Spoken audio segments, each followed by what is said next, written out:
be honest with yourself for a second here. Is your AI workflow just kind of a chaotic mess? You know exactly how it happens, right? You start with a simple prompt. Then you tack on a quick little script. Maybe you chain a few different AI tools together. And suddenly, boom, you've got this incredibly tangled, totally unpredictable web of processes. And look, when it works, it literally feels like magic.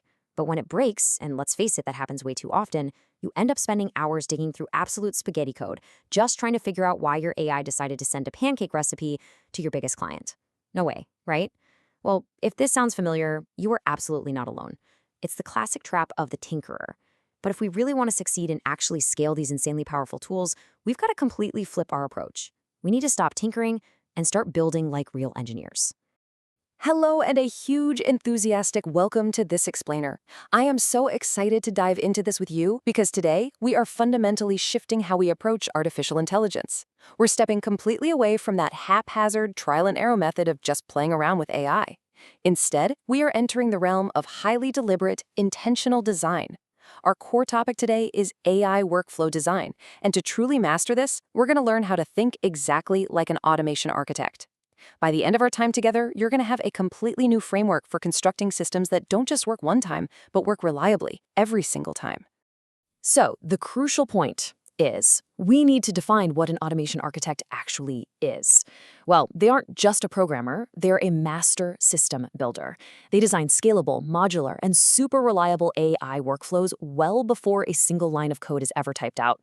Think of it like constructing a massive skyscraper. A master builder doesn't just, show up to a dirt lot with a hammer, a handful of nails, and a vague idea just hoping a building magically pops up. No, they spend weeks, sometimes months at the drafting table, and we are adopting that exact same master builder mindset for your AI operations.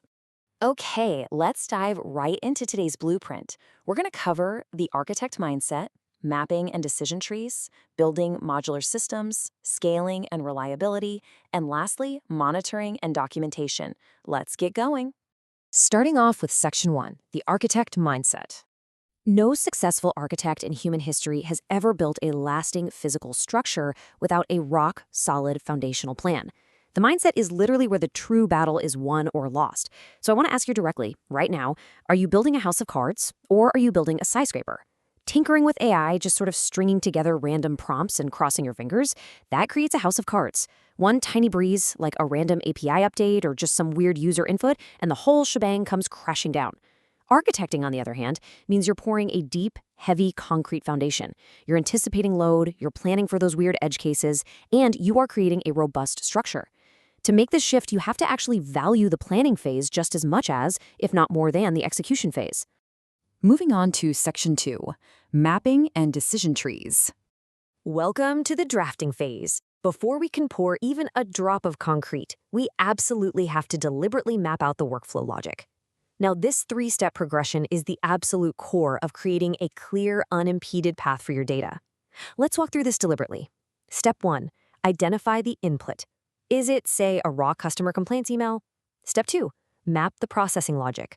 Are we extracting the core issue and the sentiment from that text? And finally, Step 3, define the final output, like routing that extracted issue to the right customer service Slack channel. By isolating these exact 3 steps and getting incredibly concrete about them, you completely remove the ambiguity that usually causes these AI workflows to just fail out of nowhere. But once you've got that straight line of data mapped out, you've got to account for reality. And reality? It's almost never a straight line. This is where decision trees come into play. These logical branches act as the literal blueprints for how your AI should behave under all sorts of different circumstances. You absolutely need branching logic and really definitive if-then conditions. If the AI detects a high-priority customer email, then route it straight to sales. If it's just a general question, then route it over to the chatbot. And perhaps most importantly, you have got to design error-handling pathways. Seriously, what happens when the AI gets confused? Or what if the API times out? A good architect always builds emergency exits. Your workflow needs them too. Which brings us to Section 3, building modular systems. All right, now we reach the actual construction phase. This is where we finally start laying down the structural steel, and we do it using highly isolated building blocks. Now, what's really interesting to think about here is the stark contrast between these approaches. A monolithic design is basically a fragile, tangled, all-in-one mess. It means your data scraping, your AI prompting, and your email sending are all just mashed into one giant script. If the email provider changes their system, boom, your entire AI pipeline breaks. Contrast that with modular design. Here, you've got flexible, completely isolated blocks. Think about it. You wouldn't tear down an entire skyscraper just because you wanted to remodel one tiny bathroom on the 14th floor, right? Well, your AI shouldn't require that either. If your large language model updates, you just swap out that one specific module. The rest of the building just keeps humming along, completely untouched and perfectly functional. Next up is Section 4, Scaling and Reliability. So, with our modular steel frame locked in place, it is time for the stress test. We really need to explore exactly what happens to our metaphorical building when suddenly thousands of users rush through the front doors at the exact same time. 99.9%. Now, that number isn't just some flashy marketing gimmick. That is the gold standard metric for system reliability when you're scaling your AI operations to the masses. When you're just tinkering around on your laptop, an 80% success rate might feel pretty awesome. But when you deploy a workflow to thousands of real customers or across an entire enterprise, a 20% failure rate is an absolute downright catastrophe. To actually hit that 99.9% uptime, your architecture has to be built with redundancy. It means your system is so robustly designed that it can handle totally unexpected spikes in traffic without even breaking a sweat. And the concept of load distribution brilliantly illustrates how we pull that off. When you scale up, you simply cannot have all your processing weight bearing down on one single pillar. By utilizing that modular design we just talked about, we can actually distribute the computational load evenly across the entire system. Maybe 33% here, 33% there, 34% over there. Proper load distribution ensures that the foundation of your system never, ever cracks under real-world pressure.